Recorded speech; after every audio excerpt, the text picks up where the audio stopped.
많이 이것저것 꼽히고 있는데요. 오늘도 마켓포커스 2시간 동안 전문가들과 함께 하나하나 이슈 진단해보고 여러분들께 필요한 해석과 전략 세워드리겠습니다.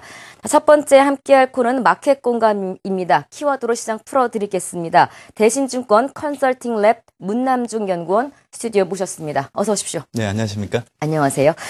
자, 시장이 좀 흔들리고 있네요. 뭐 디커플링 네. 이야기 지난주에도 내내 나눴었습니다만 전문가분들의 의견은 그래도 다소 좀 긍정적인 듯 했었는데 시장이 월요일부터 또 흔들리고 있습니다. 차근차근 키워드로 좀 풀어주실 걸로 알고 있는데요.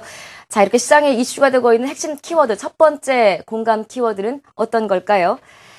자, 키워드 공감 첫 번째 키워드 미국 경제 지표 혼조세입니다. 그렇지 않아도 지금 뭐 글로벌 이슈들이 우리 시장을 짓누르고 있는 가운데 미국은 그나마 지난주까지만 해도 지표 좋다라는 이야기가 지배적이었었는데 지난 주말 동안 또 여러 지표들이 좀 혼조세를 보였습니다.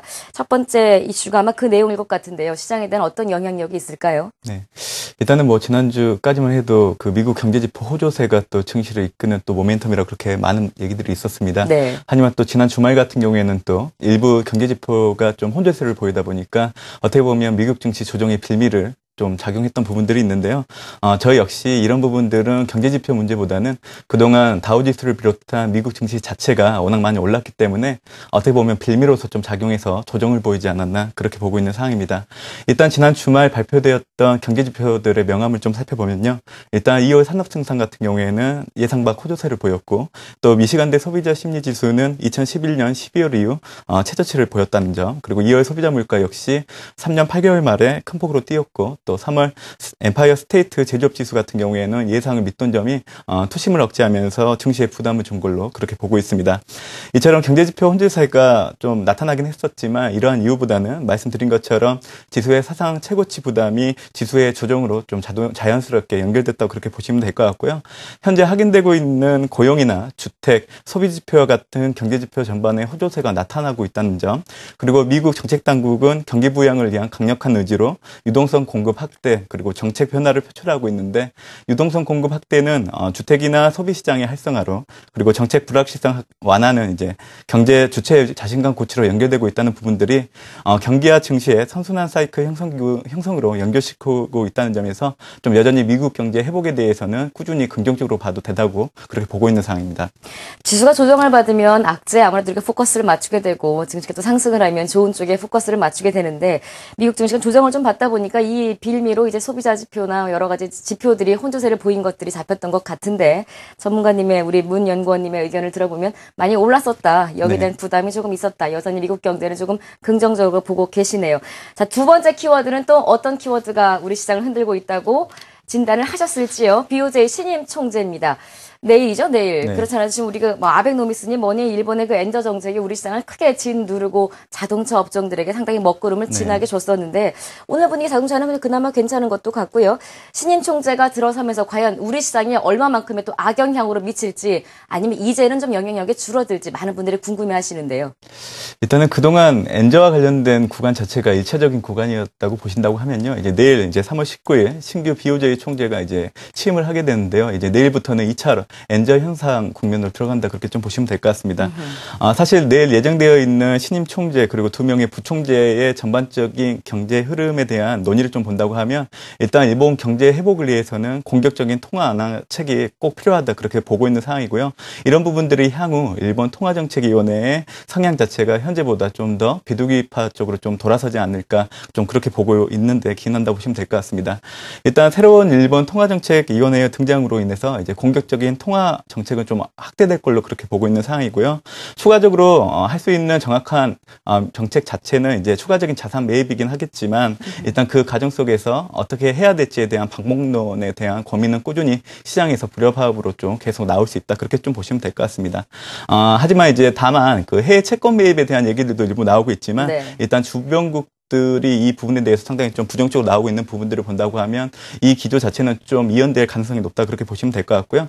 전반적으로 통화 완화 정책은 이미 명확하게 방향으로 정해져 있다는 부분들을 본다고 하면 그동안 무제한적인 양적 완화 그리고 그 엔저 정책으로 인한 환율 규조 이런 부분들이 1차 그 아베노믹스를 이끌었다고 하면 앞으로는 기업 임금 인상 그리고 설비 투자 확대를 통한 내수 경기 부양 그리고 지금 현재 한 태평양 경제 동반자 협정 참가를 통한 대개방 경제로 또 추구하는 그런 부분들이 있기 때문에 이제 앞으로 또 아베노믹스의 2부가 본격적으로 좀 구간으로 들어가지 않을까 그렇게 보고 있는 상황이고요. 중장기적으로 본다고 하면 어차피 엔화의 약세 기조는 큰 방향이기 때문에 사실 우리나라의 그 자동차 같은 수출주들에 대한 부담은 앞으로도 지속적으로 좀 갈 수 있다는 부분들은 염두에 두시는 게 필요하지 않을까 보고 있습니다. 네, 아베 총리의 1차 엔저 정책에 이어서 이제 2차는 내수 경기 부양과 좀 대외적으로 이제 시장을 좀 개방적으로 확대하는 이제 이런 부분에 대한 2차 정책에 대한 가능성이 점치고 있습니다. 우리 시장에는 썩 좋은 결과는 아닐 수도 있을 것 같아요. 지켜봐야겠습니다만요. 자, 세 번째 키워드 공감 키워드 확인하겠습니다. 자, 세 번째 키워드는요. 미국 3월 FOMC입니다. 이 부분 역시 뜨겁죠. 우리 지난주에는 참 국내 이슈들이 우리 시장을 많이 대외적인 불안 요소로 꼽혔었는데 양쪽 완화 정책에 대한 이야기가 이제 이번에 불거질 것 같아요. 경제지표가 좋아지는 것도 여긴 또 악재일 수 있는데 맞습니다. 어떻게 보십니까? 말씀해 주신 것처럼 이번 주 가장 크게 봐야 되는 이벤트라 보시면 될 것 같고요. 일단은 1월 FOMC를 좀 본다고 하면 그 양적 완화의 부작용에 대해서 좀 의원들 간 이견이 표면화된 부분들이 있기 때문에 이번 FOMC 결과는 상당히 중요하다 그렇게 보시면 될 것 같습니다. 일단 큰 틀에서 본다고 하면 통화적인 그 기조 변화 가능성은 별로 없다 그렇게 보고 있는 상황이고요. 이 양적 완화의 지속 여부에 대한 논쟁만 높아지지 않을까 그렇게 보고 있습니다.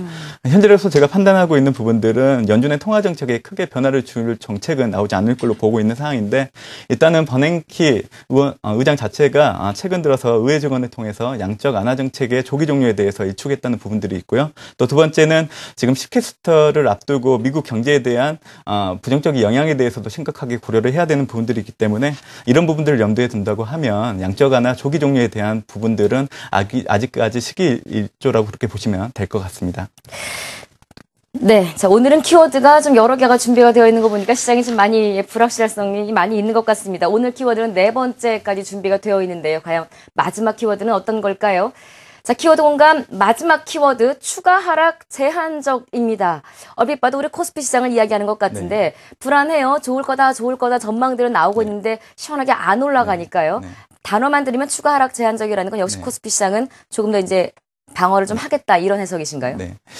일단은 코스피에 지금 밸류만 좀 넣고 말씀드리면 지금 10개월 포워드 자체가 8.5배 수준이기 때문에 상당히 많이 가격적인 측면에서 가격 메리트가 부각될 수 있는 부분이라는 부분들 좀 기억하시면 좋을 것 같고요. 하지만 아직 시장을 움직일 만한 모멘텀이 부재한 상황이기 때문에 이번 주 역시 보수적인 증시 흐름 좀 유념을 해 두셔야 될 것 같습니다. 일단 이번 주에도 섹터 측면에서 본다고 하면 어차피 지수가 2,000포인트 아래라고 한다고 하면 지속적인 실적 모멘텀이 있는 IT 업종에 대해서는 꾸준히 분할 매수하는 전략이 유효하다 그렇게 보고 있는 상황이고요. 어차피 이번 주는 지수의 하방 경직성을 확인하는 주간으로 좀 확인하시는 게 좋지 않을까 보고 있습니다. 알겠습니다. 추가적인 하락은 제한적이겠지만 그렇다라도 이번 주에는 조금은 또 조정 양상을 보일 수 있다. 하지만 IT 업종에 대한 긍정적인 시각은 유효하다 정도로 요약이 되는 것 같습니다. 마켓 공감 마치겠습니다. 대신증권 컨설팅 랩 문남중 연구원 함께했습니다. 고맙습니다. 네, 감사합니다.